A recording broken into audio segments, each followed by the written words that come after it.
Hello दोस्तों। तो हम स्टार्ट करने वाले हैं दृष्टि मैगजीन की जो करंट अफेयर है उसके बारे में। ठीक है, तो ये सितंबर मंथ की है। देख लेते हैं इसके बारे में अब हम। जो चैप्टर है ये है संवैधानिक प्रशासनिक घटनाक्रम।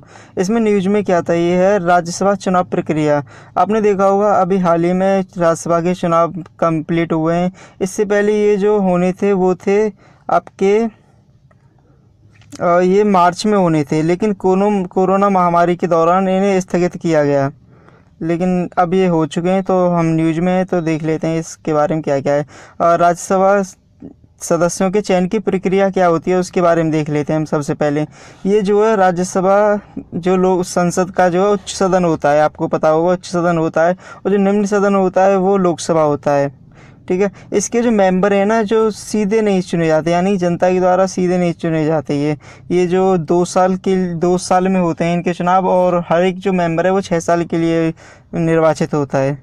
अब इसमें देखते हैं अनुच्छेद 80 में कहा गया है कि राज्यसभा के जो सदस्य होंगे उनकी जो अधिकतम संख्या होगी वो कितनी होगी, 250 होगी। लेकिन अभी वर्तमान में हमारे पास कितने हैं, तो राज्यसभा के जो वर्तमान में हैं वो हमारे पास 245 हैं, जिनमें से 233 सदस्य हैं वो तो राज्य और केंद्र शासित जो प्रदेश हैं हमारे, वहाँ से चुने जाएंगे, जो कि 2 वर्ष में होता है चुनाव और 6 वर्ष के लिए चुने जाते हैं। ठीक है, अब आगे देखते हैं इसमें अब देखिए 233 तो हमारे यहाँ पर हो गए, लेकिन बचे 12।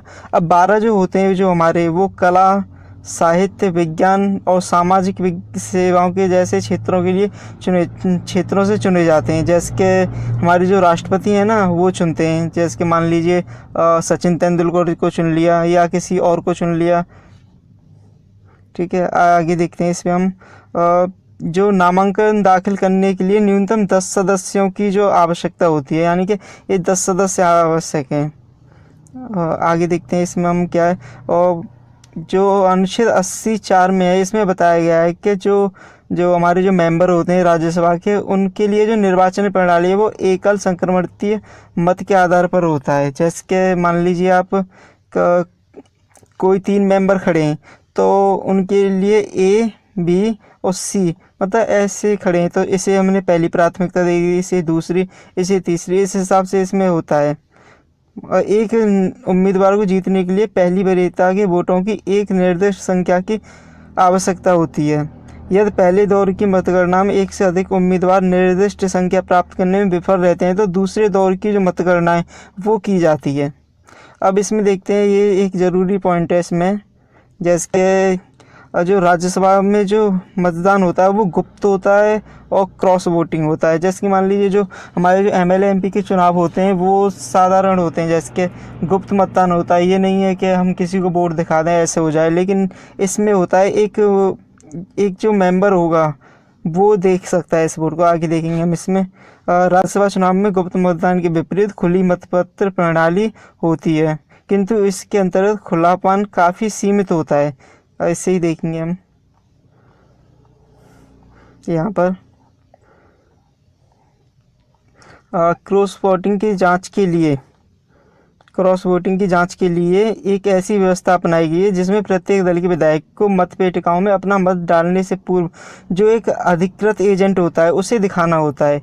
और हाँ, अगर एक सेलेक्ट किया जाता है, यानी कि आपके वोट को ये देख सकता है, लेकिन आपने अगर किसी और को दिखा दिया, यानी कि मान लीजिए विपक्षी दल को दिखा दिया, तो आपका जो मत है वो डिसमिस कर दिया जाएगा वहीं उसी समय पर। यही इसमें बताया गया है। मतदान के रूप में विधायिका अपनी पसंद के उम्मीदवार को वोट देने की अपनी स्वतंत्रता को बनाए रखते हैं इसी से। अब जो नोटा की बात हुई थी, अब हम देख लेते हैं नोटा की। जो हमारा इलेक्शन कमीशन ऑफ इंडिया है, इलेक्शन कमीशन ऑफ इंडिया है, उसने 2014 में और 2015 में 2 परिपत्र जारी किए थे। उन्होंने कहा था कि हाँ, नोटा का प्रयोग की बात की गई थी, हाँ हम नोटा का प्रयोग करेंगे इसमें। लेकिन सुप्रीम कोर्ट ने साफ ना कर दी, 2018 को साफ ना कर दी कि नहीं, अगर नोटा का प्रयोग हुआ इसमें क्या दिक्कत होगी, जैसे कि दल बदल वाला जो प्रवृत्ति है वो बढ़ जाएगी, और जो भ्रष्टाचार है वो भी बढ़ जाएगा बहुत ज़्यादा, यानी कि पैसे लेकर वोट देना स्टार्ट हो जाएगा इसमें। इसमें देखते हैं उच्चतम न्यायालय के अनुसार नोटा को केवल प्रत्यक्ष चुनावों में ही लागू किए जाना चाहिए, यानी कि साफ ना कर दी थी सुप्रीम कोर्ट ने, नहीं ये जो चुनाव होंगे इसमें नहीं किया जाएगा इसका प्रयोग।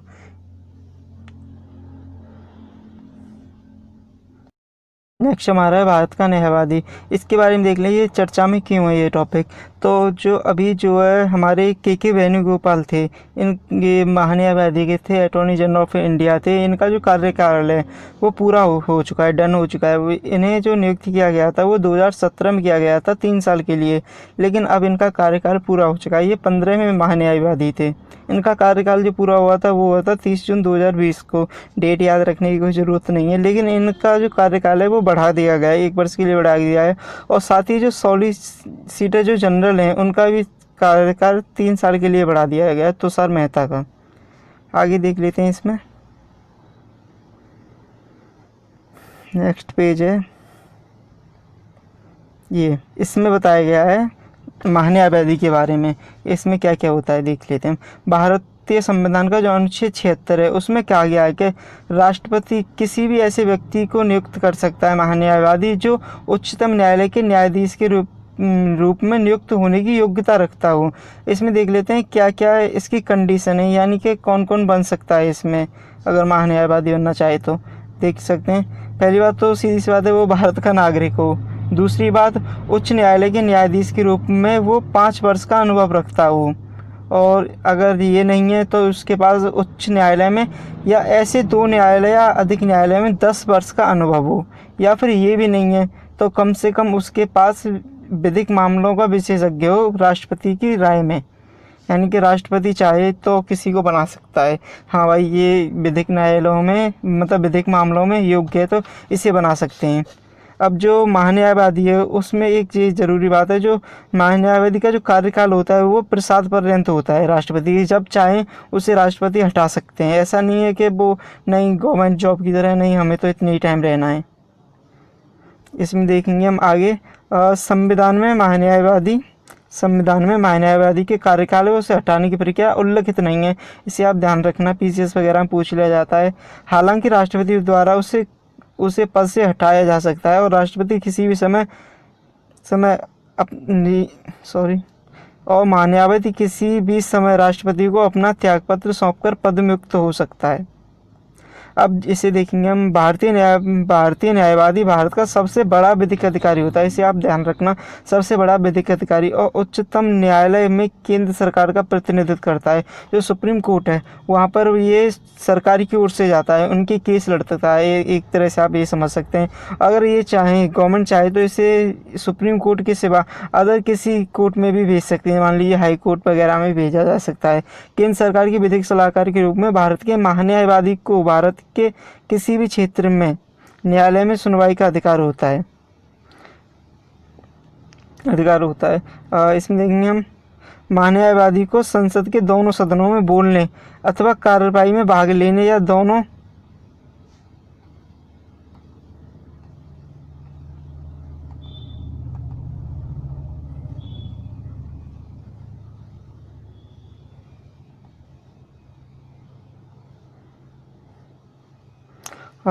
महान्यायवादी को संसद के दोनों सदनों में बोलने की, कार्रवाई करने की और दोनों सदनों में संयुक्त बैठक में मताधिकार से आप ध्यान रखना, मताधिकार के बिना भाग लेने का भी अधिकार प्राप्त होता है। एक संसद सदस्य को जो जो चीज़ें दी जाती हैं, यानी कि सभी जो भत्ते दिए जाते हैं, जो विशेषाधिकार दिए जाते हैं, वो सभी के सभी इनको भी मिलते हैं महान्यायवादी को। इसमें आगे देख लेते हैं महान्यायवादी की सीमाएं क्या क्या हैं। तो महान्यायवादी की सीमाएं में है, महान्यायवादी पूर्णकालिक सरकारी अधिवक्ता नहीं है, यानी कि ऐसा नहीं है कि अब वो सरकार के अंडर ही काम करता रहेगा। अगर वो चाहे तो अपनी जो निजी कार्यवाही है उसे जारी रख सकता है, लेकिन इसमें कुछ कंडीशन है, जैसे कि भारत सरकार के विरुद्ध नहीं बोल सकता या किसी को सलाह नहीं दे सकता भारत सरकार के विरुद्ध। जिस मामले में उसे भारत सरकार की ओर से पेश होना है वह उस पर कोई टिप्पणी नहीं कर सकता। यानी कि ऐसा नहीं है भारत सरकार की ओर से जा रहा है उसी की बुराई कर रहा है वहाँ पर। आगे देखते हैं इसमें, भारत सरकार की अनुमति के बिना वह किसी आपराधिक मामले में किसी व्यक्ति का बचाव नहीं कर सकता है। यानी कि भारत सरकार की अनुमति लेनी होगी कि हाँ इस व्यक्ति का वो केस लड़ना है हमें या नहीं, और चूँकि ये गवर्नमेंट की अनुमति चाहिए। इसमें भारत सरकार की अनुमति के बिना वह किसी परिषद या कंपनी के निदेशक का पद ग्रहण भी नहीं कर सकता। ऐसा नहीं है कि गवर्नमेंट से बिना पूछे वो किसी कंपनी का एक अच्छी सी पोस्ट पर पहुंच गया, ऐसा नहीं है, क्योंकि राष्ट्रपति फिर उसे हटा सकते हैं कभी भी।